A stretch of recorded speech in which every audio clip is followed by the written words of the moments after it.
रीवा में कलयुग ने अपना ही स्वाग छीन लेने वाली पत्नी से अपने ही पति को मौत के घाट उतार दिया। लोग कहते हैं कि जन्म जन्मांतर तक का रिश्ता निभाने की कस्में तो खाते हैं, लेकिन ये भी कहावत है कि अगर नारी दुर्गा का रूप बन जाए तो वो किसी हद तक जाने के लिए तैयार रहती है। इसी तरह शनिवार की रात भारतीय जनता पार्टी कार्यालय के पीछे एक मजदूर की हत्या की सनसनी फैली हुई थी। सिविल लाइन पुलिस के द्वारा घटना की जानकारी मिलते ही घटना स्थल पर पहुंचे 302 के तहत मामला पंजीबद्ध किया गया। पूछताछ में पुलिस के द्वारा मृतक की पत्नी को हिरासत में लिया गया तो उसने सारी कहानियां ताश के पत्ते की तरह खोल कर रख दी। महिला ने बताया कि मेरठ में शनिवार की रात आया हुआ था, जहां रात में हम दोनों एक दूसरे के प्रेम जाल में मदहोश हो चुके थे। उसी मदहोशी के दौरान उसके मेरे ऊपर चरित्र संदेह का लक्षण लगा रखा था और जब वह मदरा पान करके पूर्ण रूप से मदहोश हो चुका था तो उसी दौरान मैंने अपने रिश्ते नाते और 7 बंधनों की कस्मों को तोड़ते हुए उसे मौत के घाट उतार दिया। सिविल लाइन पुलिस के द्वारा महिला के विरुद्ध धारा 302 के तहत मामला पंजीबद्ध कर उसे जेल भेज दिया गया।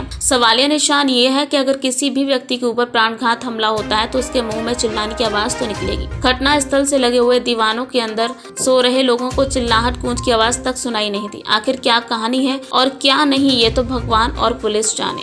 एक ब्लाइंड मर्डर की जानकारी मिली थी, जिसमें मौके पर हमारी पूरी टीम ने पहुंचकर वहां अपनी घटनास्थल का सघन निरीक्षण किया।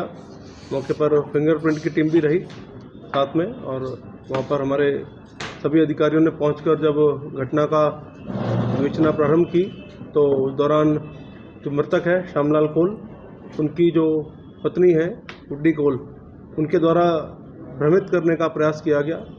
उनके द्वारा दिए गए विभिन्न कथनों में जो विरोधाभास आए, उसको देखकर इस टीम ने अपने विभिन्न एंगल पे काम किया, अलग अलग ग्रुप बनाकर, और फाइनली इस टीम ने अच्छा काम करते हुए बहुत कम समय में ही इस ब्लाइंड मर्डर को ट्रेस किया है, जिसमें जो मृतक है श्यामलाल कोल 45 वर्ष के लगभग उनकी उम्र है, जो मेरठ में मजदूरी का काम करते थे।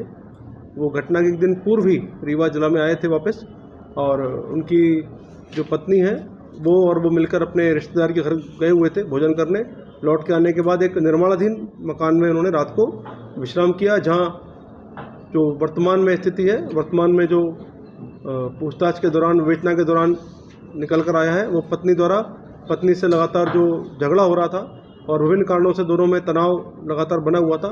इसके चलते पहले पत्नी द्वारा पति को डंडे से मार दिया गया, उसके पश्चात पास में रखे पत्थर से भी उन्होंने उस पर वार किए, इससे उनकी मौके पर ही मृत्यु हो गई। पुलिस के पहुंचने पर उन्होंने काफ़ी प्रयास किया कि वो अपने द्वारा बनाई गई कहानी में हमको संतुष्ट कर सके, परंतु दिन भर हमारी टीम ने जब काम किया तो फाइनली जो आरोपिया है उसने अपना न सिर्फ जुर्म स्वीकार किया, अभी तो पूरा घटना कारण भी बताया, और घटना स्थल पर ले जाकर उनको दोबारा पूछताछ की गई। दोबारा उन्होंने घटना को मौके पर जाकर स्वीकार पूरा करने का तरीका भी पुलिस को बताया।